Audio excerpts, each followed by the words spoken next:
आपण पाहत आहात सत्यदर्शन। खासदार प्रणिती शिंदे यांनी मुख्यमंत्री शिंदे यांना सोलापूर लोकसभा मतदारसंघातील विविध मागण्यांचे निवेदन दिले। आषाढी वारीत निमित्त पंढरपूरात आलेल्या मुख्यमंत्री एकनाथ शिंदे यांना खासदार प्रणिती शिंदे यांनी सोलापूर लोकसभा मतदारसंघातील विविध मागण्यांचे निवेदन पंढरपूर शासकीय विश्रामगृह येथे दिले। या मागणीत अक्कलकोट, मंगळवेढा, पंढरपूर, मोहोळ, दक्षिण सोलापूर येथील विविध विकास कामाचा प्रामुख्याने बऱ्याच गोष्टींचा समावेश होता।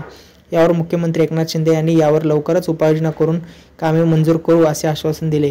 यावेळी शिष्टमंडळात माजी मंत्री सिद्धाराम मैत्रे, काँग्रेसचे शहराध्यक्ष चेतन नरोटे, जिल्हा कार्याध्यक्ष सुरेश आसापुरे, जिल्हा कार्याध्यक्ष ॲडव्होकेट नंदकुमार पवार, मोहोळ तालुका अध्यक्ष सुलेमान, राजेश पवार, अमर सूर्यवंशी, प्रशांत साळे, मनोज यलगुलवार, पृथ्वीराज माने, प्रशांत शिंदे, श्रीकांत मेलगे, रवी कोळेकर, संदीप पाटील, किरण गाडगे, संदीप पवार आदी उपस्थित होते।